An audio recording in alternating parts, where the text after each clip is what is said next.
Good morning, afternoon, evening, whenever you see this. This is Dee. I am giving an update for my surgery, the hysteroscopy at age 75 series. I appreciate those who are watching, following in your. It's Friday. I had the surgery on Tuesday. It's Friday, and this is the first day of reality for me. So I will be talking slow and hopefully just short. I'll give a lot of the details later. Somebody in the OR part prep thing said I should give pictures.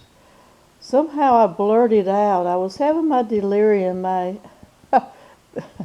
was having my delirium, operative delirium, before they gave me any medication. I think I was trying to deal with my stress, which I just get funny, and I had tuned everything out. And let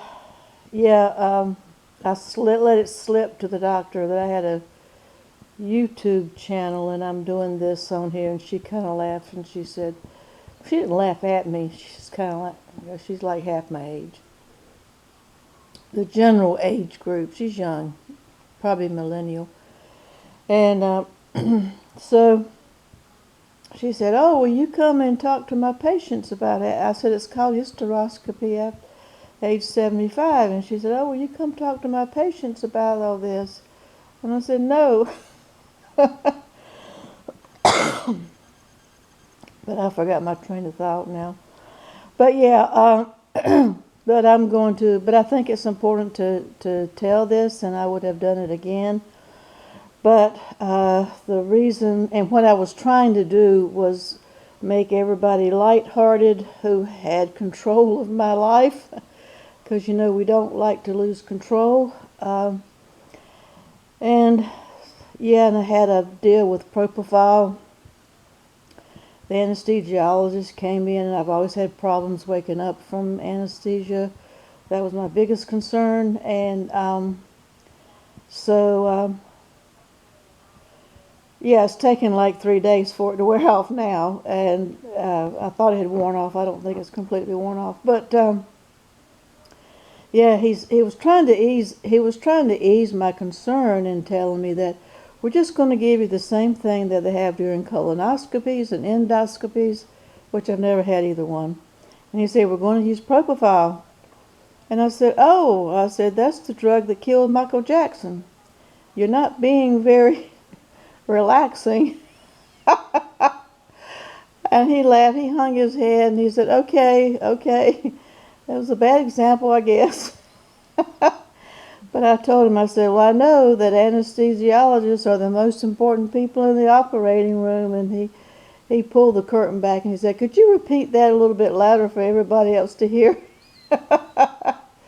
So I had a good time with the people in my delirium that I self-imposed to try to get to the operating room in one piece. We were delayed. It was a 2-hour prep. I don't know why it's 2 hours.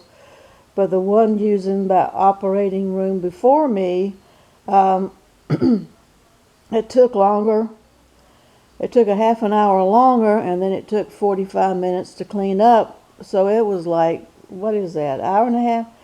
I went in at 9 o'clock in the morning. I didn't get home till 3 in the afternoon. This was just, and the surgery was 30 minutes. So all that other time was just messing around, waiting, mostly waiting, which was increasing my anxiety. And so I had to increase my delirium, I guess. But yeah, I made it through. I almost didn't get there. The neighbor who was going to drive me to the hospital over the weekend fell and broke her arm or something, and she's in the hospital. Didn't have a way. It was real tense for everybody involved, but one of my daughters did take off work. I told her not to. She shouldn't miss work. I'd take an Uber. They didn't trust the Uber. I didn't trust the Uber because they couldn't guarantee a ride to my house. It was a mess. It was a very stressful weekend up until I got there on Tuesday. So yeah, going to have to make other arrangements, living arrangements or some kind of arrangements for transportation. I can't go through this again. So yeah, it did that. So that's what happened. Did have some funny stories, but I'll tell those later. I don't feel funny now. I can halfway think, but I did want to let you know they ended up doing 5 procedures instead of 1. That's why I'm sore today. I've just been staying in bed. I don't know how long I'm going to be in bed, but I did tell the doctor. I told the doctor and the anesthesiologist both. I said they will know if I had questions. I had requests. I didn't have any questions because I've been through this twice before, not to this extent or age. But I've looked it up and seen videos, but I had requests, and my request was to both of them, just keep me alive.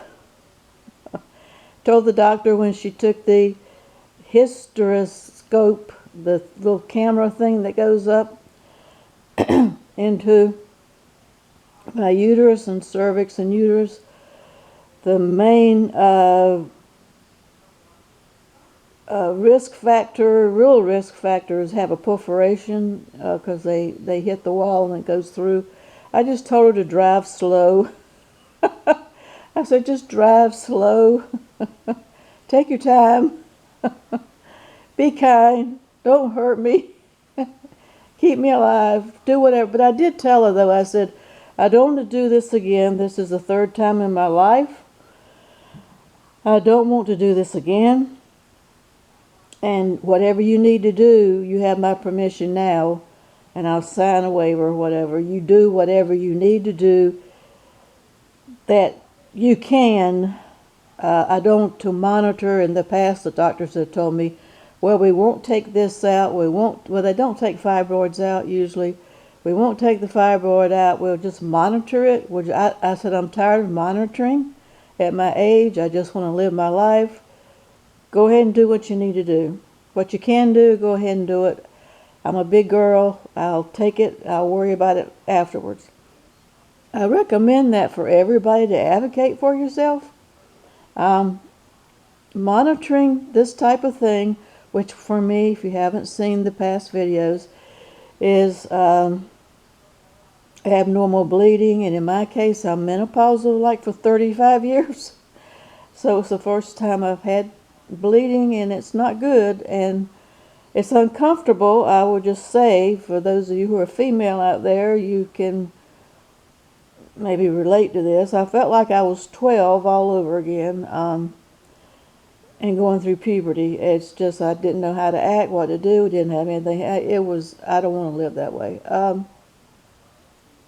If I can help it. And monitoring, and then I would be kept to the house for the most part because I can't go on trips because I like to go on trips where there aren't any people, and that's not the thing to do if you're monitoring. So that's what I told the doctor. I said, just take whatever. I can't remember today the 5th thing I had, but I'll try to get these right. What I had was the hysteroscopy. I had a DNC. I had a myomectomy.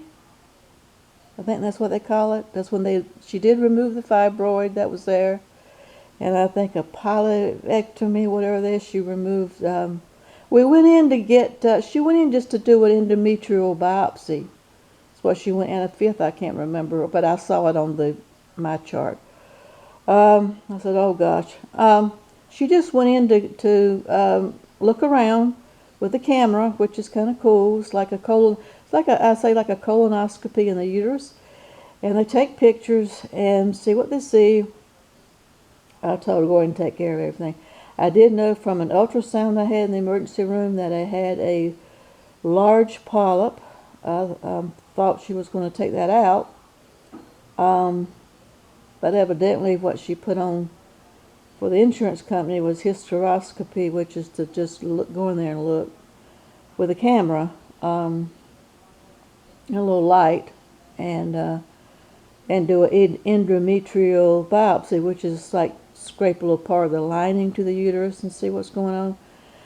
But she went ahead and took it. When she took out, when she took out the large polyp, she found another polyp behind it. It's a little bit concerning. It concerned my daughter, who's in the field. She didn't want to talk about it. I wanted to talk about it. I was all in my head, all into the science and all interested, and I wanted to see if I could watch it. And they're like, no, you can't watch it. We're going to put you to sleep. But they found a polyp behind it that was a little smaller. That came out. They found a polyp in my cervix, a small polyp in my cervix. So whatever is there hasn't been growing. I mean, like moving around. It's not just the one in the one place getting larger, which is, to me, it's a little concerning. It's concerning to my daughters.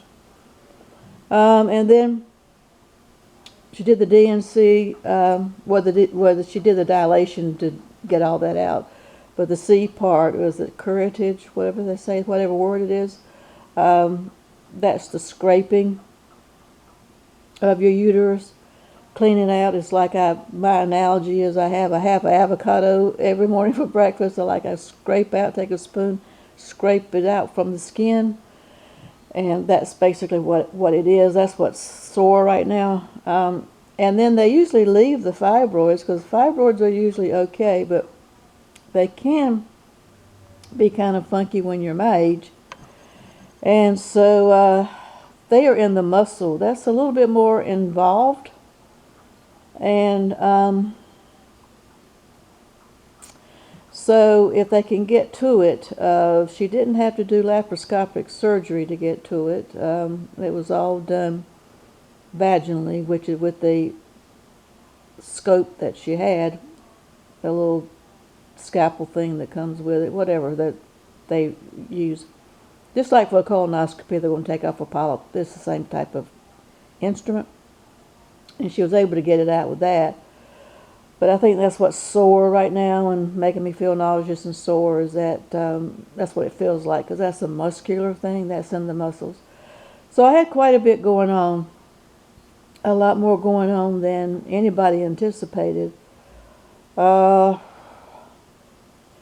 So waiting for pathology, and with all that going on, that's got to be sent to labs. There's a bunch of things having to be sent to labs, and not just one thing, or just not the little endometrial lining, a little bit of biopsy she was going to do. There's all this going on, the lining, the 3 polyps, and the fibroid. I don't know, that could take a week or 2. I don't know, or longer. I'll keep you informed. I'm hoping for the best. This is just what I'm doing. I'm staying in bed, really. Every time I move around, it's really sore. I'm having a hard time talking. I mean, it's in my throat, just kind of, it's dry. My whole mouth got dry. It's peeling.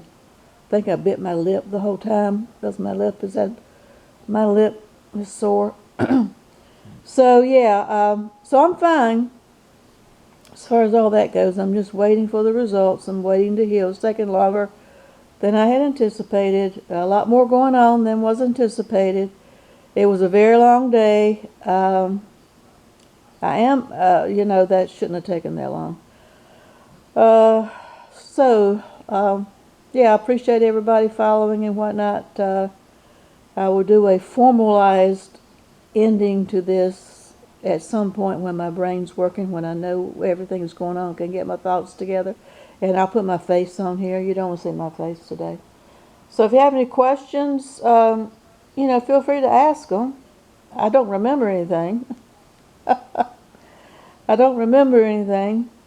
I will say with the propofol, and I think I'll do a video about that at all, because I wish I could picture it. When I woke up from, when I woke up from anesthesia, when I woke up, the recovery room was dark and had all the bells and whistles and lights on, and I thought, for whatever reason, it was extremely vivid. and I was in the middle of a YouTube video, gaming video, and I tried to sit up, and I'm like, why am I in a YouTube video? With all the lights going on, I said, where am I? I'm in a YouTube video. Get me out. And I don't know why I was thinking YouTube, and I don't know why I was thinking, but it was something like, it was like AI. It was looked like something from AI, extremely vivid with the lights from. And then when I focused, and the nurse said, you're in recovery, and then I came back to reality. I could see, oh, they're the lights they're the lights and things across the room for whatever they need for people. Yeah, this is a hospital. This isn't the YouTube video, a gaming YouTube video, and AI. I was in a total different dimension. Oh, I wish I could show it to you. But anyway, yeah. So I'm getting way long as I normally do. But everybody take care and stay safe. And I'll get back with you whenever I get back with you. Stay safe.